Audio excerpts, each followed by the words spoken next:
নমস্কার বন্ধুরা, স্বর্ণ সংসারে তোমাদের সকলকে স্বাগত জানিয়ে আবারও একটা ভিডিও নিয়ে তোমাদের সামনে হাজির হয়েছি। তোমরা সকলে কেমন আছো?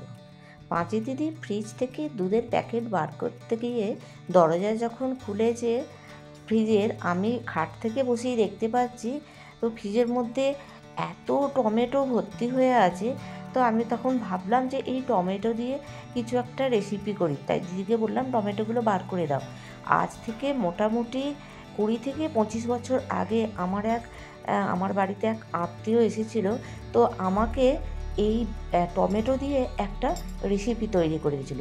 সেই রেসিপিটার জন্য কিন্তু এই যে কাঁচা কাঁচা মতন একটু টমেটো রয়েছে সেগুলো হবে না, এই যে লাল লাল গোলু গোলু টমেটোগুলো, সেই টমেটোগুলোতে আমি তোমাদেরকে একটা রেসিপি করে দেখিয়ে নেবো। তাই আমি যেগুলো পাকা টমেটো সেইগুলোকে বেছে নেবো, ভালো ভালো বড় বড় যেগুলো একদম নরম। যে টমেটোগুলো দিয়ে রেসিপি করব সেই টমেটোগুলো বাছা হয়ে গেছে। এখানে ডেকচিতে জল নিয়ে নিয়েছি, নিয়ে ভালো করে রগড়ে রগড়ে ধুয়ে নেব, কারণ টমেটোর মধ্যে অনেক নোংরা থাকে। ধোয়া হয়ে গেলে আমি প্রেসার কুকারের মধ্যে নিয়ে তাতে অল্প কিছুটা জল দিয়ে ওই হাফ সিটির মতন দিয়ে সিদ্ধ করে নেব। সিদ্ধ হয়ে গেলে পেটের মধ্যে ছেঁকে নেব।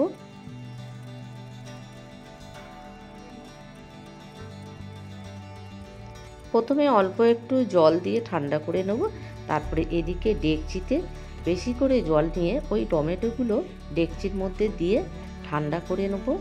আর কুসুম গরম থাকতে থাকতে তার মধ্যে খোসাগুলোকে আমি ছাড়িয়ে নেব। দেখো, সিদ্ধ হয়ে যেন টমেটোগুলো অনেক বড় বড় হয়ে গেছে, মানে দেখে মনে হচ্ছে যেন বড় বড় রসগোল্লা। হয়তো রসগোল্লার কালারটা সাদা, কিন্তু সাইজ আর নরম যেভাবে হয়েছে পুরো রসগোল্লার মতনই লাগছে।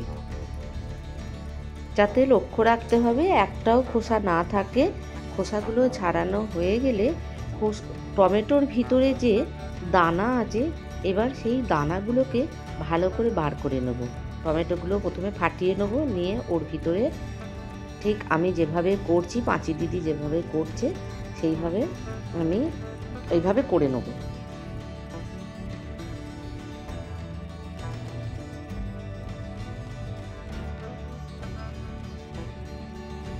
এই রেসিপিটা খুবই ভালো হয়, আমি আগেও করেছি।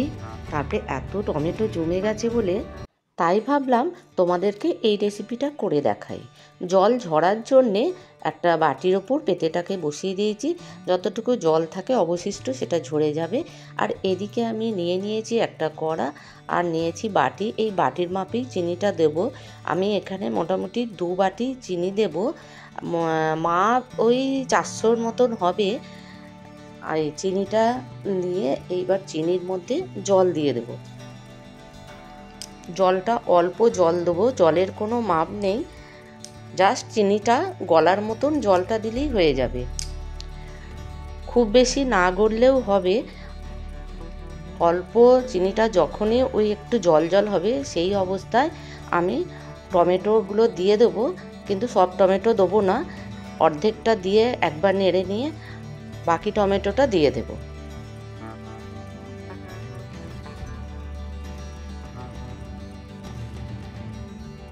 এইবার চিনি আর টমেটো একসাথে ভালো করে মিশিয়ে নিয়ে ফুটিয়ে নেব। যখন টমেটোর কালারটা একটু অন্যরকম হয়ে যাবে চিনির সাথে ফুটে, তখন ওখানে দিয়ে দেব স্বাদ মতন লবণ, দিয়ে আবারও নেড়ে নেব। কিন্তু এইটা একদিন নয়, মোটামুটি 3 দিন ফোটাতে হবে। তাই এখন ইন্ডাকশান ওভেনের অফ করে দিয়ে আমি এখন ঢাকা দিয়ে আজকের মতন এটাকে ঢাকা দিয়ে রেখে দেব। আবার দেখা হচ্ছে কালকে তোমাদের সাথে। দ্বিতীয় দিনে ফিরে এলাম, ঢাকনা খুলে একবার দেখে নেব। দেখো রসটা কতটা পাতলা হয়ে আছে এখনো। এবার একবার জাল দিয়ে 8 থেকে 10 মিনিট ফুটিয়ে নেব, কিন্তু সেই ভিডিওটা তোমাদেরকে আর দেখাচ্ছি না। আবার আমি তৃতীয় দিনে ফিরে এলাম, এবার ইন্ডাকশান ওভেনটা জ্বালিয়ে আর তোমাদেরকে ওই টমেটোর মোরব্বাগুলো তৈরি করে দেখাবো। কিন্তু এই টমেটোর মোরব্বাগুলো একদিনে তৈরি করলে যে টেস্ট হয়, আর 3 দিন ধরে তৈরি করলে, মানে জাল দিয়ে শুকিয়ে নিলে তার টেস্ট কিন্তু অনেক বেশি ভালো হয়। এদিকে দেখো চিনির রসটা টমেটোর সাথে ভালোভাবে একদম মিশে গেছে, তা তোমরা দেখেই বুঝতে পারছো। এবার পুরোপুরি ঠান্ডা করে নেব, আর ঠান্ডা হলে অনেক বেশি একদম টমেটোর সাথে মাখা মাখা হয়ে যাবে। তা তোমরা দেখো, দেখেই বুঝতে পারছো চিনির রসটা কতটা ঘন হয়েছে। এবার ঠান্ডা হলে আরও জিনিসটা শক্ত হয়ে যাবে, আর টমেটোগুলো গলে যায়নি বলে দেখতে আরও বেশি সুন্দর লাগছে। এইবার ইন্ডাকশান অফ করে দিয়ে আমি একটা থালা নিয়েছি, থালার মধ্যে টমেটোগুলো ঢেলে নেব। আর এই টমেটোর মোরব্বা 1 মাস পর্যন্ত বাইরে রেখে খাওয়া যায়।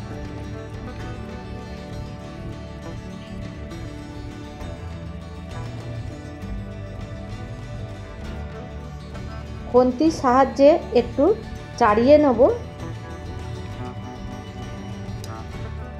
এইবার রোদ্দুরেতে শুকাতে দিয়ে দেবো। প্রথম ওপরে শুকিয়ে গেলে তারপর আবার উল্টে নিয়ে সেই দিকটাও শুকিয়ে নেব। এইরকম উল্টে পাল্টে ভালো করে শুকিয়ে নেব। আর এই টমেটোর মোরব্বা যদি ফ্রিজে রাখা হয় তাহলে 7 থেকে 8 মাস কোনো অসুবিধাই হবে না। এই টমেটোর মোরব্বা খুবই লোভনীয় এবং সবাই খুবই পছন্দ করে। তৈরি হয়ে গেল লোভনীয় স্বাদের টমেটোর মোরব্বা। আর কেক করার সময় এতে ফুড কেক যখন করা হয়, ওই তোমার টুটি ফুটি মতন ওই মোরব্বা দিয়ে দিলেও খুব ভালোই কেকটা তৈরি হয়। যাই হোক, ভিডিওটা আমি এখানেই শেষ করছি। যদি ভালো লাগে তাহলে অবশ্যই একটা লাইক করে দেবে। আর যে সকল বন্ধুরা আমার চ্যানেলে এখনও নতুন, চ্যানেলটিকে সাবস্ক্রাইব করে পাশে থাকবে। সুস্থ থাকবে, ভালো থাকবে, সাবধানে থাকবে। টাটা।